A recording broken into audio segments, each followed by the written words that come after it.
நாடு முழுக்க பல்வேறு குற்ற சம்பவங்கள் நடந்துட்டே தான் இருக்கு. காவல்துறையினரும் விசாரிச்சுட்டு தான் இருக்காங்க. அது மாதிரியான குற்றங்களின் தொகுப்பு தான் நிகழ்தகவல்.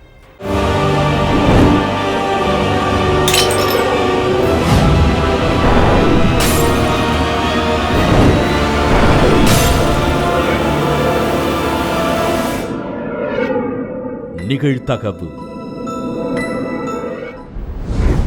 கோவில் திருவிழாவிற்கு இசைக்கருவி வாசிக்க சென்ற மூதாட்டி இரவு நேரமாகியும் வீட்டிற்கு வராததால் பதற்றமடைந்த உறவினர்கள். கடைசியாக மூதாட்டி சில்வர் நிற வேனில் ஏறி சென்றதாக கூறிய கடைக்காரர். வேனுக்குள் இருந்த இரத்த கரைகளையும் மூதாட்டியின் தலை முடியையும் வைத்து துப்பு துலக்கிய போலீஸ். கிரைம் த்ரில்லர் படங்களை பார்த்து வில்லங்கமாக யோசித்த கொலைகாரன் மூதாட்டியை கொன்று உடலை மண்ணெண்ணெய் ஊற்றி எரித்து கால்வாயில் வீசிய கொடூரன் சிக்கியது எப்படி நடந்தது என்ன?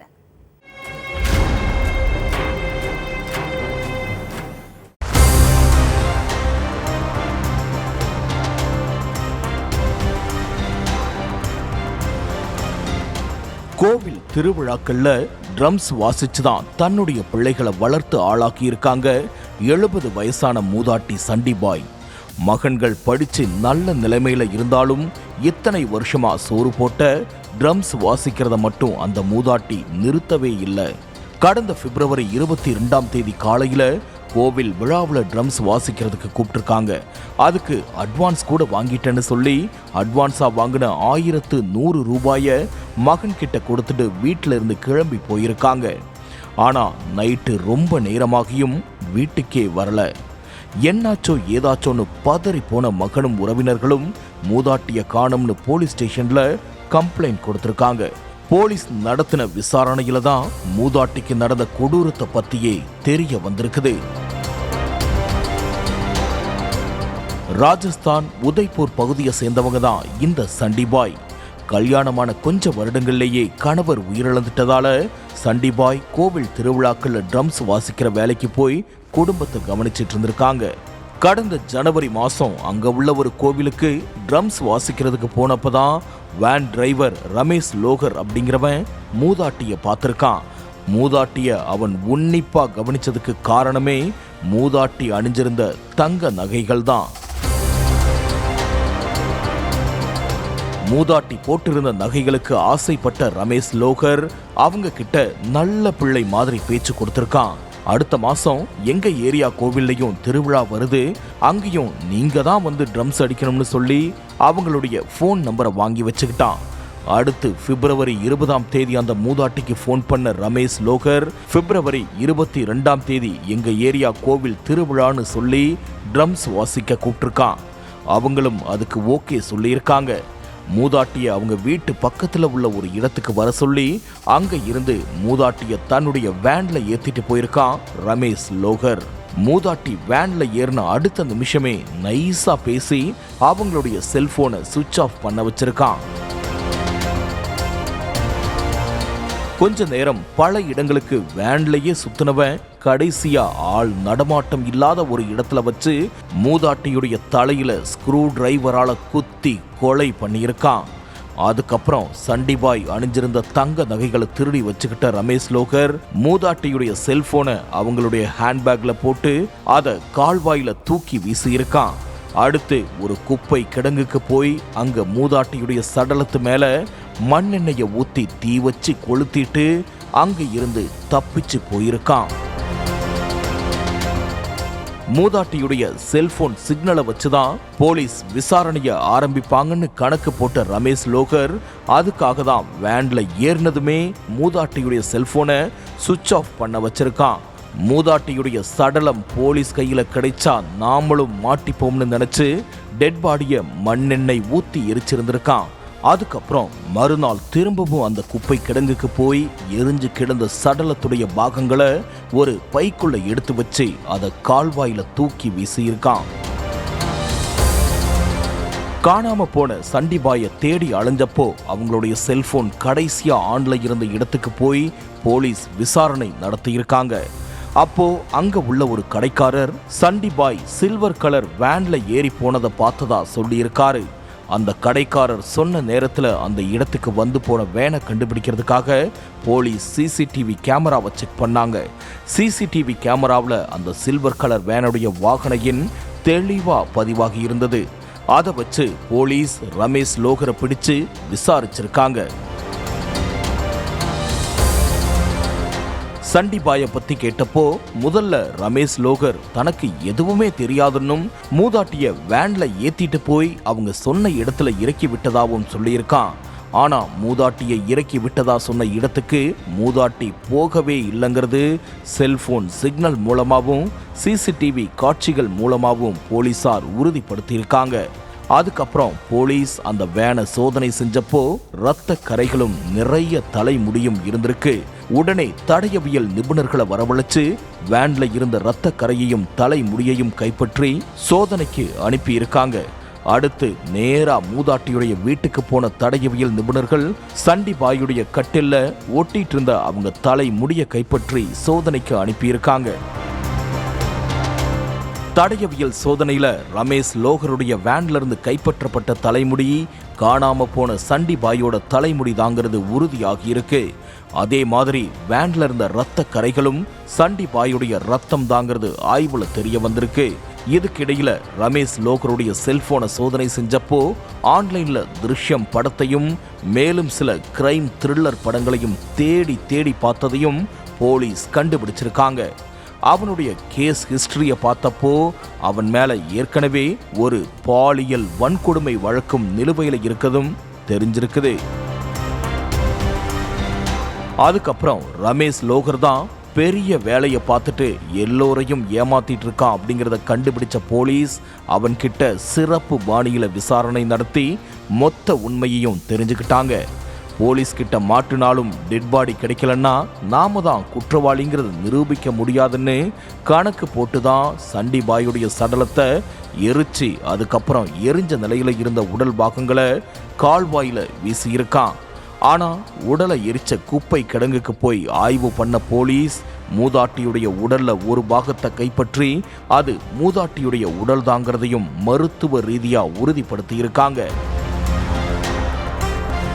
திருஷ்யம் படத்தை பார்த்துதான் சடலத்தை மறைக்கிறதுக்கு பிளான் போட்டதாகவும் ஏகப்பட்ட கிரைம் த்ரில்லர் படங்களை பார்த்துதான் இந்த கொலையை பண்றதுக்கு தைரியம் வந்ததாகவும் கொலையாளி போலீஸ் கிட்ட சொல்லியிருக்கான்.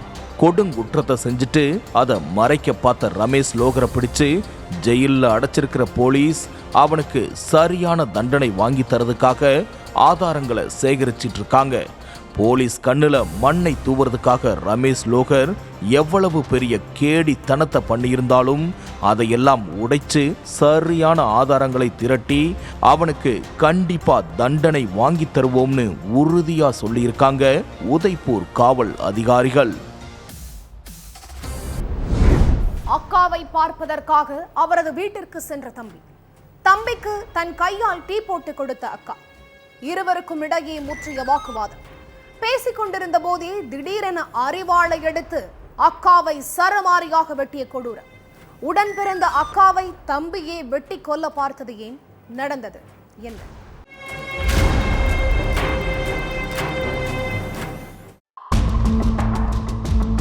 ஐயோ அம்மான்னு ஒரு பெண் கத்துற சத்தம் கேட்டு பக்கத்து வீட்டுக்காரங்கெல்லாம் ஓடி வந்திருக்காங்க. பெண்ணுடைய சத்தம் கேட்ட வீட்டுக்குள்ள போய் பார்த்தப்போ 60 வயதான ஈஸ்வரி கழுத்துல வெட்டுப்பட்டு உயிருக்கு போராடிட்டு இருந்திருக்காங்க. அதுக்கப்புறம் அக்கம் பக்கத்துல உள்ளவங்களாம் சேர்ந்து ஈஸ்வரியை மீட்டு பவானி அரசு மருத்துவமனைக்கு அனுப்பி வச்சிருக்காங்க. கழுத்துல 4-5 இடத்துல சரமாரியா அரிவாள் வெட்டு விழுந்ததுல ஈஸ்வரியால ஒரு வார்த்தை கூட பேச முடியல. டாக்டர்கள் சிகிச்சை அளிச்சதுக்கு அப்புறம் தான் என் தம்பி தான் என்னைய வெட்டினான்னு மட்டும் போலீஸ் கிட்ட சொல்லியிருக்காங்க. அதுக்கு மேல அவங்களால எதுவுமே சொல்ல முடியல. ஈஸ்வரி சொன்னதை வச்சு அவங்களுடைய தம்பி கண்மணியை பிடிச்சு விசாரிச்சப்பதான் கூட பிறந்த அக்காவை இப்படி கொடூரமா வெட்டினது ஏன்னு தெரிஞ்சிருக்குது. ஈரோடு பவானி பக்கத்துல உள்ள சன்னியாசிப்பட்டி கிராமத்தை சேர்ந்தவரு 55 வயசான கண்மணி.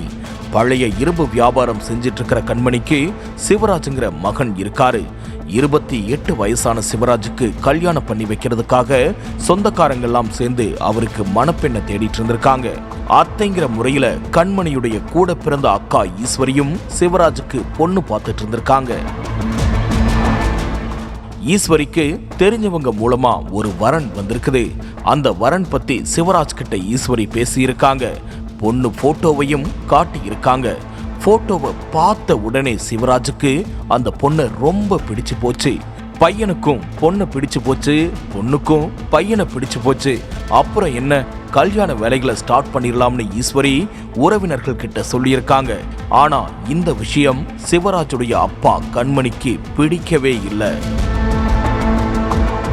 கண்மணி தனக்கு தெரிஞ்சவருடைய பொண்ணதான் தன் மகன் கல்யாணம் பண்ணிக்கணும்னு ஆசைப்பட்டிருக்காரு. அந்த வரனை பத்தி பையன் கிட்ட பேசுறதுக்குள்ள ஈஸ்வரி சிவராஜ் கிட்ட பேசி சம்மதம் வாங்கியிருக்காங்க. ஈஸ்வரி சொன்ன பொண்ணை சிவராஜுக்கு ரொம்ப பிடிச்சு போனதால 2 வீட்டுக்காரங்களும் சேர்ந்து பேசி ஜூன் 6ஆம் தேதி கல்யாணத்துக்கு நாள் குறிச்சிருக்காங்க. கல்யாண வேலைகள் தடபுடலா நடந்துட்டு வந்தாலும் நாம சொன்ன பொண்ண நம்ம பையன் கல்யாணம் பண்ணிக்கலையேன்னு கண்மணிக்கு மனசுல கோபம் இருந்திருக்கு. கல்யாண வேலைகள்ல பெருசா ஈடுபாடு காட்டாமலே இருந்திருக்காரு. நம்ம அக்காவாலதான் சிவராஜ் நம்ம பேச்ச கேட்கவே மாட்டேங்கிறான்னு நினைச்ச கண்மணிக்கு தன்னுடைய அக்கா ஈஸ்வரி மேல கோபம் வந்திருக்குது. இது சம்பந்தமா பேசுறதுக்காக வரதநல்லூர்ல உள்ள ஈஸ்வரி வீட்டுக்கு போயிருக்காரு கண்மணி. வீட்டுக்குள்ள போனதுமே என் பையனுக்கு பொண்ணு பார்த்து கல்யாணம் பண்ணி வைக்க நீ யாரு? பெத்தவன் நான் குத்துக்கல்லு மாதிரி உசுரோட இருக்கும்போது நீ எதுக்கு என் மகனுக்கு பொண்ணு பார்த்தன்னு கேட்டு கொந்தளிச்சிருக்காரு. 1000 தான் இருந்தாலும் கூட பிறந்த தம்பி, அவன் கோபமா இருந்தாலும் நாம கோபப்படக்கூடாதுன்னு நினைச்ச ஈஸ்வரி கண்மணி கிட்ட பொறுமையா பேசி அவரை உட்கார வச்சு டீ போட்டு கொடுத்திருக்காங்க. ஈஸ்வரி போட்டு கொடுத்த டீயை கண்மணி குடிச்சிருக்காரு. ஆனா அதுக்கப்புறமும் 2 பேருக்கும் நடுவுல திரும்பவும் வாக்குவாதம் வந்திருக்குது. உன்னாலதான் என் மகன் என்னுடைய பேச்சையே கேட்க மாட்டேங்கிறான்னு கண்மணி சொல்ல, உன் மகன் பிடிச்சிருக்குன்னு சொன்னதாலதான் அந்த வரணையை பேசி முடிச்சேன்னு ஈஸ்வரி சொல்ல, 2 பேரும் மாறி மாறி வார்த்தை மோதல்ல ஈடுபட்டிருக்காங்க. வாக்குவாதம் ஒரு கட்டத்துல எல்லை மீறி போனதும் வீட்டில் இருந்த காய்கறி வெட்டுற சின்ன அரிவாளை எடுத்து அக்கா ஈஸ்வரி கழுத்திலேயே வெட்டி இருக்காரு கண்மணி. ஆத்திரத்துல 4-5 முறை சர மாரியா வெட்டிட்டு அங்க இருந்து தப்பிச்சு போயிருக்காரு. ஈஸ்வரியுடைய அலறல் சத்தத்தை கேட்டு ஓடி வந்த அக்கம் பக்கத்தினர் அவங்கள மீட்டு ஹாஸ்பிட்டல்ல சேர்த்திருக்காங்க. அங்க முதலுதவி சிகிச்சைக்கு அப்புறம் கோயம்புத்தூர்ல உள்ள ஒரு தனியார் மருத்துவமனையில அனுமதிக்கப்பட்டிருக்காங்க. விசாரணையில கண்மணி தான் ஈஸ்வரிய வெட்டி கொல்ல பார்த்தாருங்கிறது உறுதியானதால போலீஸ் கண்மணியை அரெஸ்ட் பண்ணி தொடர்ந்து விசாரணை நடத்திட்டு இருக்காங்க. கறிக்கடைக்கு வேலைக்கு சென்றுவிட்டு வீடு திரும்பிய முதியவர் வீட்டில் படுத்துக் கொண்டே டிவி பார்த்து கொண்டிருந்த போது திடீரென உள்ளே புகுந்த கும்பல் கறிக்கடைக்காரரை கறி வெட்டுவது போல கண்டன் துண்டமாக வெட்டி வீசிய கொடூரம். கண்ணிமைக்கும் நேரத்தில் கொடூர சம்பவத்தை முடித்துவிட்டு மின்னல் வேகத்தில் தப்பிச் சென்ற கும்பல் சிக்கியதா? கொலைக்கான பின்னணி என்ன?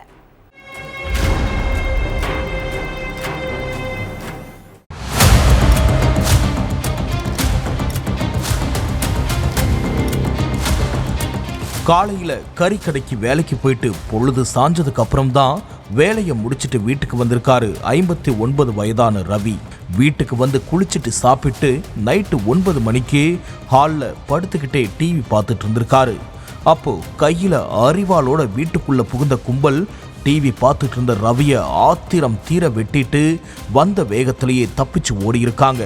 கண்மூடித்தனமா வெட்டினதுல ரவி சம்பவ இடத்திலேயே துடிதுடிச்சு உயிரிழந்துட்டாரு.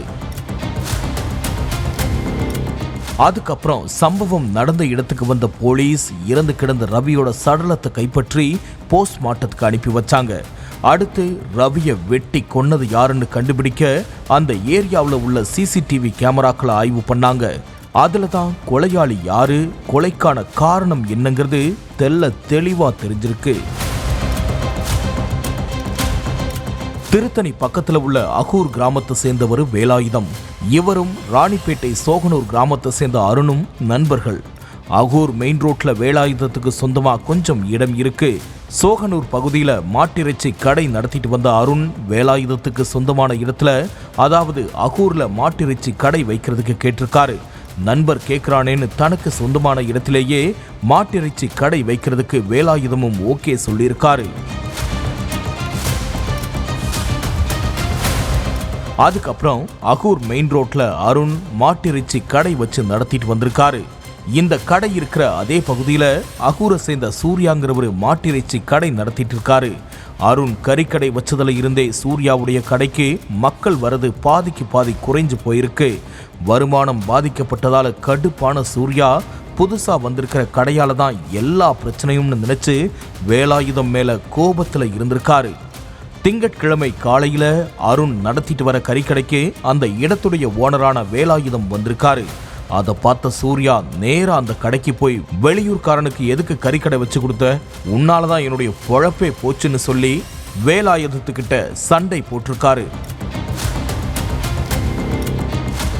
வேலாயுதத்தோட உறவுக்காரரான ரவி அருண் நடத்திட்டு வர கறிக்கடையில தான் வேலை பார்த்துட்டு இருந்திருக்காரு. சூர்யா கோபமா பேசுறத பார்த்த ரவி வேலாயுதத்துக்கு சப்போர்ட் பண்ணி சூர்யாவை கண்டிச்சிருக்காரு. அப்போ ரவிக்கும் சூர்யாவுக்கும் இடையில பயங்கர வாக்குவாதம் ஏற்பட்டிருக்கு. அப்போ பக்கத்துல பெட்டிக்கடை வச்சு நடத்திட்டு இருந்த சுதாகரும் வேலாயுதத்துக்கு சப்போர்ட் பண்ணி சூர்யா கிட்ட மல்லு கட்டியிருக்காரு. பிரச்சனை பெருசானதை பார்த்த பக்கத்து கடைக்காரங்கெல்லாம் சேர்ந்து 2 தரப்பையும் சமாதானப்படுத்தி அனுப்பி வச்சிருக்காங்க. கறிக்கடையில இருந்து எல்லோரும் களைஞ்சு போனாலும் சூர்யாவுக்கு ஆத்திரம் அடங்கல. அன்னைக்கு நைட்டு நண்பர்களோட சேர்ந்து மது குடிச்ச சூர்யா தனக்கு போட்டியா கறிக்கடை வச்சவங்களையும் ஊர் முன்னாடி தன்கிட்ட குரலை உயர்த்தி பேசினவங்களையும் சும்மா விடக்கூடாதுன்னு சொல்லியிருக்கான். அதீத மது போதையில சூர்யாவும் அவனுடைய கூட்டாளிகளும் நேரா ரவி வீட்டுக்கு போயிருக்காங்க. வீட்டுக்குள்ள படுத்துக்கிட்டே டிவி பார்த்துட்டு இருந்த ரவிய கண்டந்துண்டமா வெட்டி கொன்னுட்டு பைக்கில் தப்பிச்சு போயிட்டாங்க. அதுக்கப்புறம் பெட்டி கடைக்காரரான சுதாகரை தேடி அவர் வீட்டுக்கு போயிருக்காங்க. ஆனா சூர்யா அறிவாளோடையும் ஆட்களோடையும் வர்றதை பார்த்த சுதாகர் சுதாரிச்சுக்கிட்டு கத்தி கூச்சல் போட்டிருக்காரு. உடனே அக்கம் பக்கத்துல உள்ளவங்க ஓடி வந்து அந்த கும்பலை அடிக்க பாஞ்சிருக்காங்க. கூட்டம் கூடுனதை பார்த்த அந்த கொலை கும்பல் அங்க இருந்து தப்பிச்சு போயிட்டாங்க. சூர்யாவும் அவனுடைய கூட்டாளிகளும் தான் ரவியை கொன்னிருக்காங்க அப்படிங்கிறது சிசிடிவி காட்சிகள் மூலமாகவும் ரவியுடைய பக்கத்து வீட்டுக்காரங்க சொன்ன தகவலின் அடிப்படையிலும் உறுதிப்படுத்தின போலீஸ் அவங்கள வலை வீசி தேடிட்டு இருந்தாங்க. இதுக்கிடையில தலைமறைவாய் இருந்த சூர்யாவையும் அவனுடைய கூட்டாளி தீனாவையும் போலீஸ் அரெஸ்ட் பண்ணிட்டாங்க. இந்த கேஸ்ல சம்பந்தப்பட்டிருக்கிறதா சொல்லப்படுற மேலும் சிலரை தேடிட்டு இருக்காங்க. கோழிக்கறி வாங்குவதற்காக வீட்டிலிருந்து இருசக்கர வாகனத்தில் புறப்பட்ட இளைஞர் பைக்கில் சென்றவரை வழிமறித்து கொடூரமாக வெட்டி சாய்த்த கும்பல். சடலத்தை கோணி மூட்டையில் கட்டி டாஸ்மாக் கடையின் முன்பு வீசிவிட்டு சென்ற பயங்கரம். இளைஞரின் கதையை முடித்த கும்பல் யார்? கொலைக்கான பின்னணி என்ன?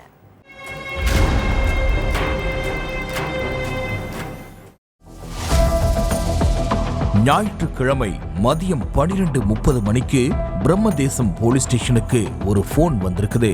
சார், டாஸ்மாக் கடைக்கு முன்னாடி கேட்பாரற்று ஒரு பெரிய கோணி மூட்டை கிடக்குது, அதுல இருந்து ரத்தம் வழிஞ்சபடியே இருக்குதுன்னு சொல்லி இருக்காங்க. உடனே சம்பவ இடத்துக்கு போன போலீஸ்காரங்க கோணி மூட்டையை திறந்து பார்த்திருக்காங்க. அதுல 35 வயசு மதிக்கத்தக்க ஆண் சடலம் ஒன்று இருந்ததை பார்த்து அங்க இருந்தவங்க அரண்டு போயிட்டாங்க. அடுத்து சடலத்தை போஸ்ட்மார்ட்டத்துக்கு அனுப்பி வச்ச போலீஸ் இந்த இளைஞர் யாரு, இவரை யாரு இப்படி பண்ணதுன்னு ஏகப்பட்ட கேள்விகளுக்கு விடை தேட ஆரம்பிச்சாங்க. ஆனா தலை சிதைஞ்சு கொடூரமா கொல்லப்பட்ட இளைஞர் யாருங்கிறத கண்டுபிடிக்க முடியல. என்னடா இந்த கேஸ்ல எந்த துப்புமே கிடைக்க மாட்டேங்குதுன்னு போலீஸ் அலசி ஆராய்ஞ்சிட்டு இருந்தப்பதான் சடலத்துடைய ஒரு கையில இருந்த டாட்டுவை வச்சு கொலை செய்யப்பட்டிருக்கிறது காஞ்சிபுரத்தை சேர்ந்த மணிகண்டன் அப்படிங்கிறத கண்டுபிடிச்சிருக்காங்க. அதுக்கு பிறகு மணிகண்டனை இப்படி கொடூரமா கொன்னது மட்டுமில்லாம கோணிப்பையில திணிச்சு டாஸ்மாக் கடைக்கிட்ட வீசினது யாருன்னு கண்டுபிடிக்க தீவிர புலன் விசாரணையில இறங்கினாங்க. மணிகண்டனுடைய செல்போன் சிக்னலை வச்சு பார்த்தப்போ கடைசியா காஞ்சிபுரத்துல உள்ள பல இடங்களுக்கு போயிட்டு வந்தது தெரிஞ்சிருக்கு. ஆனா அதை தவிர வேற எந்த க்ளூவும் கிடைக்கல. காஞ்சிபுரத்துல இருந்தவர் எப்படி பிரம்ம தேசத்துல உயிரிழந்து கிடக்கிறாருன்னு குழப்பத்தோடவே கோணிப்பை கிடந்த ஏரியாவை சுத்தி இருக்கிற சிசிடிவி கேமராக்களை ஒண்ணு விடாம செக் பண்ணியிருக்காங்க போலீஸ். அதுல பைக்ல வந்த 2 இளைஞர்கள் கோணிப்பைய டாஸ்மாக் கடைக்கிட்ட வச்சுட்டு போனது தெளிவா பதிவாகி இருந்திருக்கு. அந்த சிசிடிவி கேமராவை கைப்பற்றின காவலர்கள் அதுல இருந்த இளைஞர்களை பிடிச்சு விசாரிச்சிருக்காங்க. அதுலதான் இந்த கொடூர சம்பவத்துக்கு பின்னாடி இருக்கிற பகீர் பின்னணியே வெளிச்சத்துக்கு வந்திருக்குது. திருவண்ணாமலை செய்யாறுல இருக்கிற பிரம்ம தேசம்தான் மணிகண்டனுக்கு சொந்த ஊரு. ஆனா கடந்த 8 வருஷத்துக்கு முன்னாடி குடும்பத்தோட காஞ்சிபுரம் வெங்கடாபுரம்ங்கிற பகுதியில செட்டில் ஆகிட்டாரு. இவருக்கு 21 வயசான ரித்திகாங்கிற மனைவியும் 7 வயசுல ஒரு மகனும் 10 மாசத்துல இன்னொரு மகனும் இருக்காங்க. ஆட்டோ ஓட்டி குடும்பத்தை கவனிச்சுட்டு வந்த மணிகண்டனுக்கு தன்னுடைய சொந்த ஊரான பிரம்மதேசத்துல ஒரு சிலர் கூட முன் விரோதம் இருந்திருக்கு. 2017 ஜூன் மாசம் பிரம்மதேசத்தை சேர்ந்த பாஸ்கரன் அப்படிங்கிறவரை அடிச்சே கொலை பண்ணியிருக்காங்க. இந்த கொலையில மணிகண்டனுக்கும் தொடர்பு இருக்கிறதாவும் சொல்லப்படுது. டாஸ்மாக் கடையில மது குடிச்சிட்டு இருந்தப்போ பாஸ்கரனுக்கும் மணிகண்டனுடைய டீமுக்கும் தகராறு ஏற்பட்டதாவும் அதுல பாஸ்கரனை கொலை செஞ்சதா புகார் தெரிவிக்கப்பட்டிருக்கு. ஆனா மணிகண்டனை கொலை செஞ்சதுக்கு எந்த ஆதாரமும் இல்லாததால அவர் மேல எந்த கேஸும் போலீஸ்காரங்க ஃபைல் பண்ணல. ஆனா தன்னுடைய அப்பாவை மணிகண்டன் தான் கொலை பண்ணிட்டான்னு கொலை வெறியில இருந்திருக்கான் பாஸ்கரனுடைய மகன் விஜய். தந்தை உயிரிழந்ததுல இருந்து மணிகண்டன் குடும்பத்துக்கு பல விதத்துல டார்ச்சர் கொடுத்திருக்கான். அதனாலதான் மணிகண்டன் குடும்பத்தோட காஞ்சிபுரத்துல போய் செட்டில் ஆகியிருக்காரு. என் குடும்பத்தை சின்ன பின்னமாக்கிட்டு நீ மட்டும் குடும்பத்தோட சந்தோஷமா இருக்கியா, என் கையில தாண்டா உனக்கு சாவுன்னு மணிகண்டன் மேல கொலை வெறியில இருந்திருக்கான் விஜய். இந்த கொலை வெறி நேத்து இன்னைக்கு வந்ததில்ல, கடந்த 8 வருஷமா மணிகண்டன் கதையை முடிக்கணும்னு வெறியில இருந்திருக்கான் விஜய். மணிகண்டன் ஒவ்வொரு முறையும் விஜயுடைய கொலை முயற்சியில இருந்து தப்பிச்சுக்கிட்டே இருந்திருக்காரு. இதுக்கு மேலையும் பொறுமையா இருக்க முடியாதுன்னு முடிவு பண்ண விஜய் தன்னுடைய ஃப்ரெண்ட்ஸ் வேல்முருகன், பொன்னுரங்கம், சபரிவாசன் 3 பேரையும் கூப்பிட்டுக்கிட்டு காஞ்சிபுரத்துக்கு போயிருக்கான். வழக்கம் போல மணிகண்டன் ஞாயிற்றுக்கிழமை காலையில 8 மணிக்கு கோழிக்கறி வாங்கறதுக்காக வீட்டுல இருந்து கிளம்பி இருக்காரு. அப்போ தன்னுடைய ஃப்ரெண்ட்ஸோட மறைஞ்சு நின்னிருந்த விஜய் செவிலிமேடு பகுதியில போயிட்டு இருந்த மணிகண்டனை வழிமறைச்சு இடுப்புல சொருகி வச்சிருந்த அரிவாளை எடுத்து முகம் தலைன்னு சர்ற மாரியா வெட்டி சாச்சிருக்காங்க. அதுல மணிகண்டன் சம்பவ இடத்திலேயே துடிதுடிச்சு உயிரிழந்துட்டாரு. அதுக்கு பிறகு சடலத்தை பெரிய கோணிப்பையில அடைச்சு பிரம்ம தேசத்துல இருக்கிற டாஸ்மாக் கடைக்கு முன்னாடி வீசிட்டு தப்பிச்சு போயிருக்கு அந்த கும்பல். தன்னுடைய அப்பா உயிர் போன இடத்திலேயே மணிகண்டனை கொலை செய்யணும்னு வெயிட் பண்ணிட்டு இருந்த விஜய்க்கு அது முடியல. அதனால உயிரிழந்த மணிகண்டனை தன்னுடைய அப்பா உயிர் போன இடத்திலேயே வீசிட்டு எஸ்கேப் ஆகியிருக்கான். மொத்த உண்மையையும் கொலையாளி விஜய் கொடுத்த வாக்குமூலத்தை வச்சு வழக்கு பதிவு செஞ்ச போலீஸ்காரங்க முக்கிய கொலையாளியான விஜயையும் அதுக்கு உடந்தையாயிருந்த 3 பேரையும் கைது பண்ணி சிறையில அடைச்சிட்டாங்க. அதிகாலையில் காவலாளியின் முகத்திற்கு நேராக பறந்து வந்த கோழி பம்பு செட் அறையின் சுவரில் துளையிட்டு சகோதரர்கள் கோழிகளை திருட முயன்றதாக புகார். கைலியால் கட்டி வைத்து அண்ணன் தம்பிகளை அடித்து உதைத்த காவலாளி மற்றும் ஊர் மக்கள், அடித்த அடியில் உயிரிழந்த சகோதரர்கள், திட்டமிட்டு கொலை செய்துவிட்டு கோழிகளை திருடியதாக பழி போடுவதாக இளைஞர்களின் உறவினர்கள் புகார். இளைஞர்கள் இருவரும் உண்மையிலேயே கோழிகளை திருடினார்களா, உறவினர்கள் குற்றம் சாட்டுவது போல திட்டம் போட்டு கொலை செய்யப்பட்டார்களா, நடந்தது என்ன?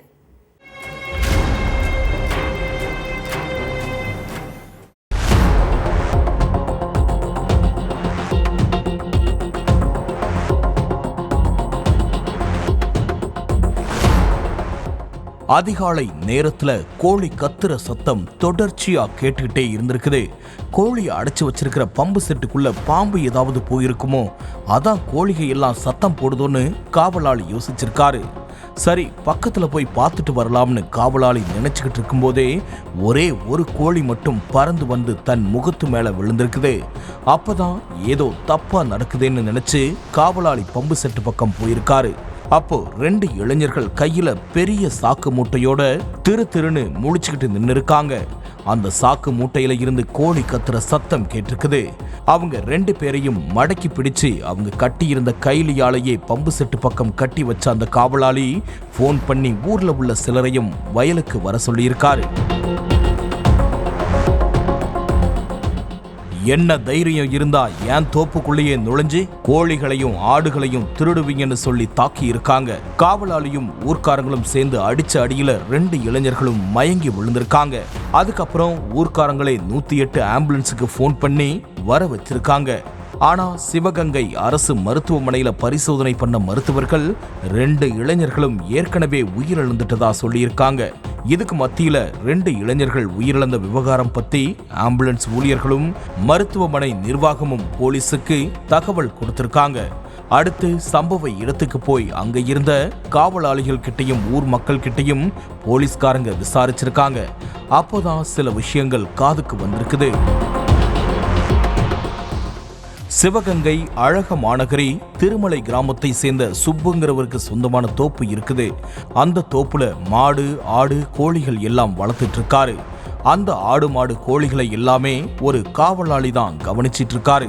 பம்பு செட்டு ரூமுக்குள்ள அடைச்சு போட்டிருந்த கோழிகளை கட்டாணிப்பட்டி கிராமத்தை சேர்ந்த சகோதரர்களான மணிகண்டனும் சிவசங்கரும் கோணியில கட்டி திருட முயற்சி பண்ணதாவும், பம்பு செட்டு சுவர்ல ஓட்டை போட்டு எஸ்கேப் ஆக பார்க்கும்போது ஒரு கோழி பறந்து வந்ததாவும், அதனால ஓடி வந்து 2 இளைஞர்களையும் கட்டி போட்டு தாக்குனதாவும் காவலாளியும் ஊர்க்காரங்களும் சொல்லியிருக்காங்க. சின்ன வயசுலேயே அப்பா அம்மாவை இழந்துட்டு பாட்டி வீட்டில் வளர்ந்த அண்ணன் தம்பி 2 பேருமே வறுமையில இருந்த காலகட்டத்திலேயே யாருடைய பொருளுக்கும் ஆசைப்பட்டதும் இல்ல, திருடுனதும் இல்லைன்னு சொல்லும் இளைஞர்களுடைய சொந்தக்காரங்க அண்ணன் மணிகண்டன் கோவையில் உள்ள ஒரு பிரைவேட் கம்பெனியில வேலை பார்த்துட்டு இருந்ததாவும், வெளிநாட்டில் வேலை பார்த்துட்டு இருந்த தம்பி சிவசங்கரன் சில நாளைக்கு முன்னாடி தான் ஊருக்கே வந்ததாகவும் சொல்லியிருக்காங்க. அப்படி இருக்கும்போது திட்டம் போட்டு கொலை பண்ணிட்டு கோழி திருடுனதா பழி போடுறதாவும் இளைஞர்களுடைய சொந்தக்காரங்க தரப்புல குற்றம் சாட்டப்பட்டிருக்குது. அதனால உண்மையிலேயே இளைஞர்கள் 2 பேரும் கோழி திருடதான் வந்தாங்களா, இல்ல வேற ஏதாவது முன்பகையில இளைஞர்களை அடிச்சு கொலை பண்ணிட்டு கோழி திருட வந்ததா காவலாளியும் ஊர் மக்களும் கதை விடுறாங்களான்னு போலீசார் தொடர்ந்து விசாரணை நடத்திட்டு இருக்காங்க. தோப்பு காவலாளி உட்பட 11 பேரை கைது பண்ணியிருக்கிற போலீசார் தோப்புடைய ஓனர் கிட்டையும் விசாரணை பண்ணிட்டு இருக்காங்க. முழுமையான விசாரணை முடிஞ்சாதான் கொலைக்கு பின்னாடி உள்ள உண்மை தன்மை பத்தி முழுமையா தெரிய வரும். கோடை விடுமுறை முடிந்து முதல் நாள் பள்ளிக்கு சென்று வந்த 17 வயது சிறுமி தூக்கில் சடலமாக தொங்கிக் கொண்டிருந்த மகளை பார்த்து அதிர்ச்சியடைந்த தாய். பள்ளியில் இருந்து வரும் வழியில் காதலனை சந்தித்து பேசிய சிறுமி காதலன் சொன்ன ஒற்றை வார்த்தையால் உயிரையே மாய்த்து கொண்ட பரிதாபம்.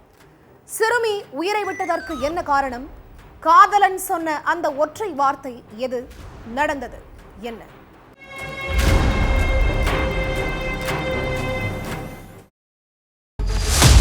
கோடை விடுமுறை முடிஞ்சு முதல் நாள் ஸ்கூலுக்கு போன 17 வயசு சிறுமி சோகத்தோட வீட்டுக்கு வந்திருக்காங்க. பேத்தி சோகமா இருந்ததை பார்த்து அவங்க பாட்டி என்னம்மா ஆச்சு, ஏன் சோகமா இருக்கன்னு கேட்டிருக்காங்க. லைட்டா தலைவலிக்குது, வேற ஒண்ணும் இல்லைன்னு சொன்ன அந்த சிறுமி யூனிஃபார்ம் மாத்திட்டு வரேன்னு சொல்லிட்டு பக்கத்துல இருக்கிற தன்னோட வீட்டுக்கு போயிருக்காங்க. 5 மணிக்கு போன சிறுமி 7 மணி ஆகியும் திரும்பி பாட்டி வீட்டுக்கு வரல.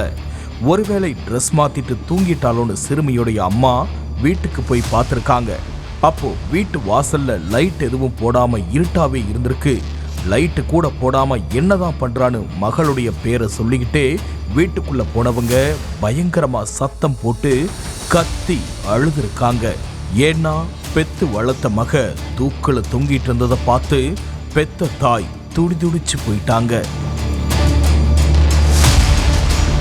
அதுக்கு பிறகு அக்கம் பக்கத்துல உள்ளவங்க போலீஸுக்கு தகவல் சொல்லியிருக்காங்க.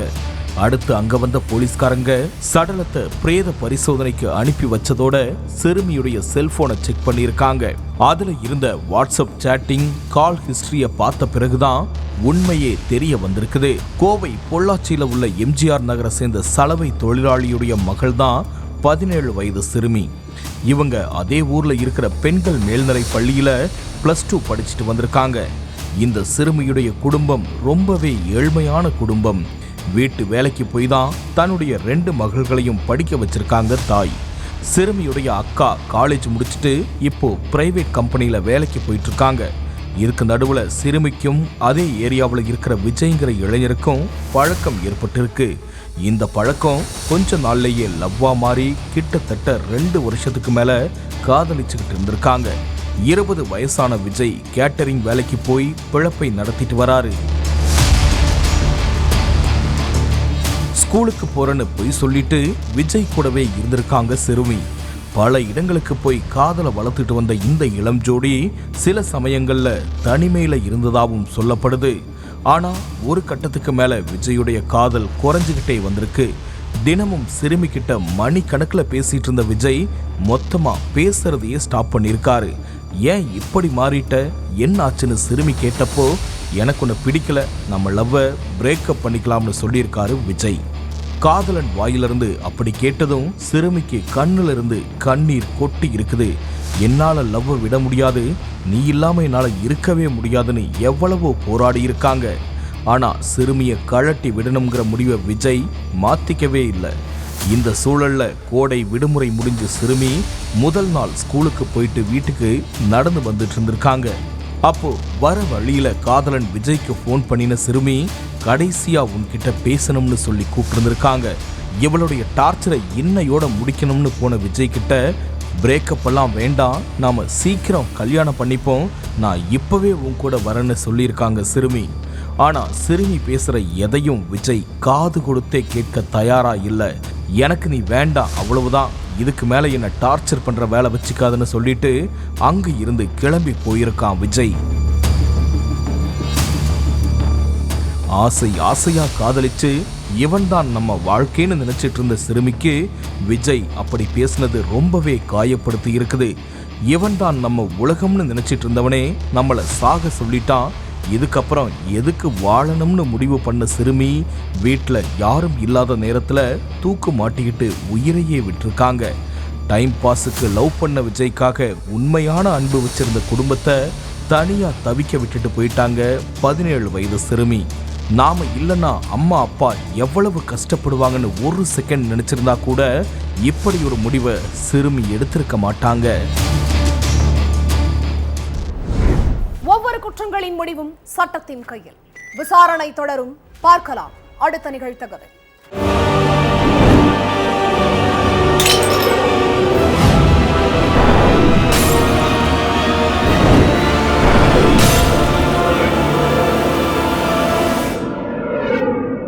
நிகழ்த்தகவு.